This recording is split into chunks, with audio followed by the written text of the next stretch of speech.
Picture this. You are sitting in a quiet room. Maybe it is a library, maybe the back row of a wedding. Everything is hushed. And then your nose starts to tickle. You do the polite thing. You pinch your nose, clamp your mouth shut, and swallow it down. Silence preserved. Crisis avoided.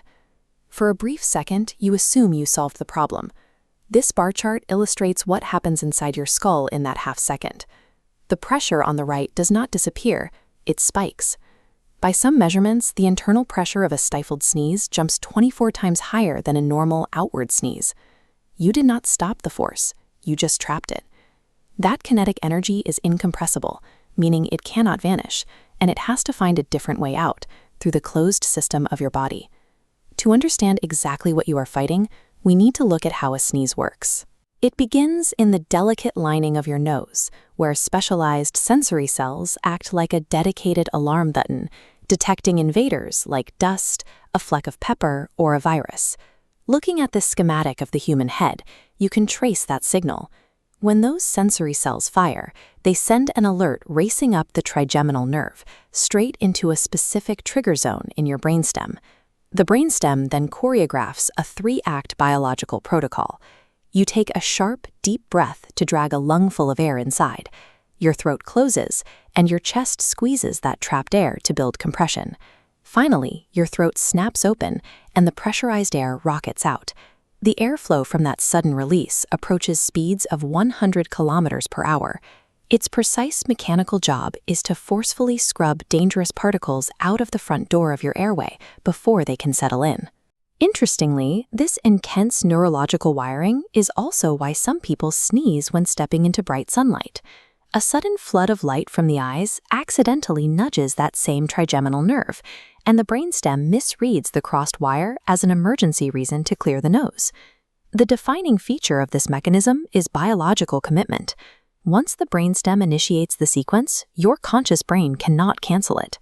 Holding a sneeze in means you are letting a massive high-pressure engine fire and then bolting the exits at the very last second. This schematic of the upper airway demonstrates exactly what happens to that trapped energy. When the 100-kilometer-per-hour wind hits the sealed doors of your nose and mouth, the pressure wave rebounds. It violently pushes backward into your skull. The first escape route it finds is a narrow channel running to your middle ear called the eustachian tube. The wave travels straight up, slamming directly into your eardrum. Your eardrum is a membrane thinner than a sheet of paper. When hit by that inward shock wave, it flexes and stretches. This impact can leave you with an ache, a high-pitched ringing, and in documented medical cases, an actual perforation of the membrane.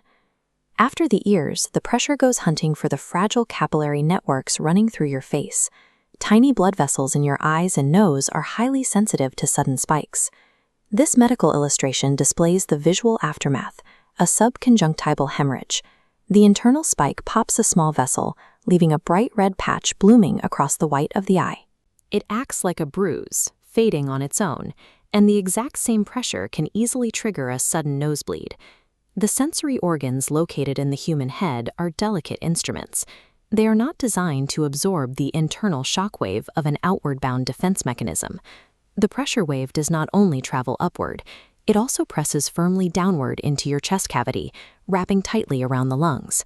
By sealing your airway during a sneeze, you perform a forceful internal strain. That downward maneuver briefly squeezes the large veins inside your chest, slowing the return of blood to your heart and occasionally causing your heart rhythm to flutter or pause for a single beat. While a flutter is a harmless blip, medical literature documents rare scenarios where this downward strain causes actual anatomical failure. In one specific case, a healthy man in his 30s pinched his nose during a sudden, powerful sneeze and felt a popping sensation as he tore a small hole in the back of his throat. This cross-section of a human windpipe illustrates what happens in these extreme anomalies. The sheer force of the trapped air breaks through the tracheal wall entirely, leaking deep into the neck and chest tissues, where air does not belong. The patient spent days in a hospital bed on a feeding tube recovering. These terrifying throat and windpipe tears are the ultimate biological consequence of immense kinetic energy searching desperately for an exit. Now, Before you become terrified of every tickle in your nose, we need to look at what the broad epidemiological data says about everyday sneezing. This visualization represents the billions of sneezes humans experience every single day.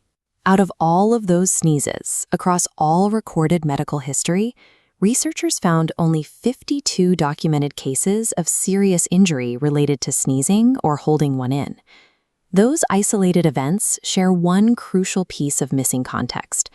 Catastrophic damage almost exclusively occurs in people who already have a hidden, pre-existing structural weakness, like a vulnerable blood vessel or a thin spot in their tissues waiting to give way.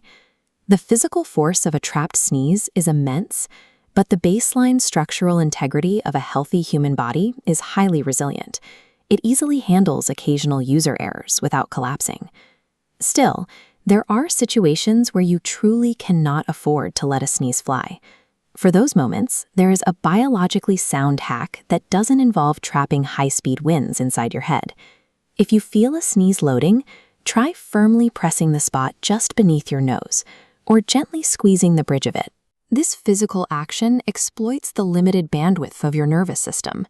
By pressing on your face, you flood the trigeminal nerve with a strong, competing touch sensation, which quietly crowds out the tickle. One method safely talks your nerve out of sneezing by canceling the reflex before it loads. The other method lets the cannon go off and corks the barrel. Ultimately, your body is a brilliantly balanced system of pressures, equipped with a fast, precise release valve designed to protect your airway. The kindest, most logical choice you can make is to simply let that valve open exactly as nature intended.